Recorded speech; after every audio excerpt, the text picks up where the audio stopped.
So, a little while ago, the CSGO case was on the brink of extinction. People were opening them in colossal numbers, obliterating supply even of actively dropping cases on the market. It was a pretty crazy situation, but fast forward a couple of months, things kind of seem to be back to normal. There's tons of cases available on the market, and the most popular cases in the game have seen their prices fall by as much as 50%. Is the case crisis that swept the market finally over, or is it more complicated, or not even really over at all?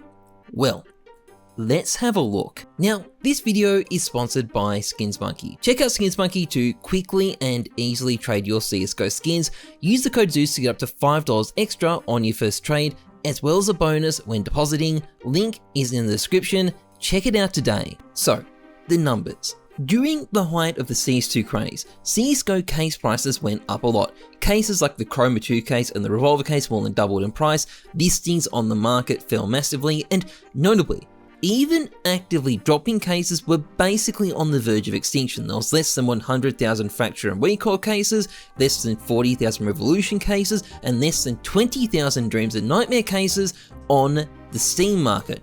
These were catastrophically low numbers, and people were kind of left scratching their head, wondering how this could be possible. Millions of these cases were getting dropped each week. How the fuck were we running out? Well, fast forward a few months and nature does seem to be healing. There's now over 200,000 of each of these cases on the market, and it seems like the threat of people wiping them out with their unshackled degeneracy is over. But what's caused this to happen? And are things as good as they seem? Well, Valve did change the case drop system a few months back to make case drops a lot more reliable, but this probably hasn't had a big effect. It has made it slightly easier for normal players to get a drop, but it's significantly harder now for case farmers, and by the way, there is, or at least was, a lot of those guys, so this has probably been neutral in its impact. What's not so neutral though is the drop in the number of cases people are opening each month. It's gone from 50 million to about 27 million. Now, 27 million is still a very large number, and by historical standards, that is still very high.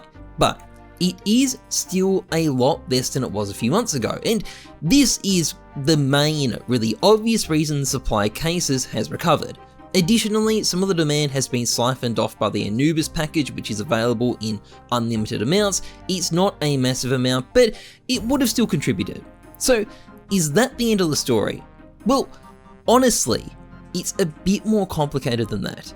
Yes, supplies have recovered, kind of, a little bit, but it's clear that demand is still enormous compared to what we've seen in the past. In years gone by, there were millions of each actively dropping case listed on the Steam market for tiny amounts of money.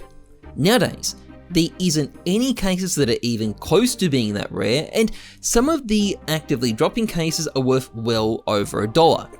There is still a lot of demand for cases. The market is still struggling to keep up. The situation went from bad to critical, just back to being bad.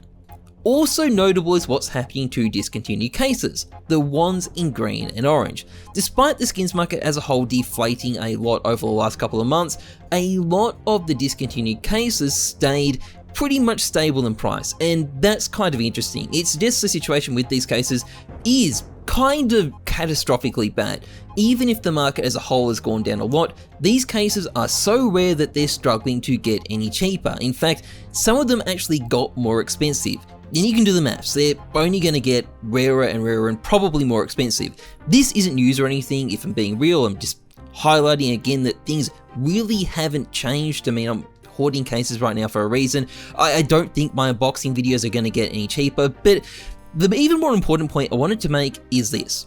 A lot of CSGO players are currently busy playing the CS2 Beta, and the CS2 Beta doesn't allow you to open cases, and without the ability to open cases, it's much less likely people will give into the urge when they get a case drop or go out of their way to buy cases on the market to open. Changing games is inconvenient, and opening cases is an impulse thing. If you can't do it on the spot, well, you're likely not to do it at all. But at some point, that will change. It will become possible to open cases in CS2, and When that does happen, I expect there's going to be a massive uptick in people opening cases. We may well see another case crisis play out all over again. I don't think this story is over, not even close. Anyway, that's pretty much it for this video. If you've enjoyed it, please like, comment, and subscribe. Otherwise, trust the numbers, not your guts. I'm Jesus. Thanks for watching. See ya.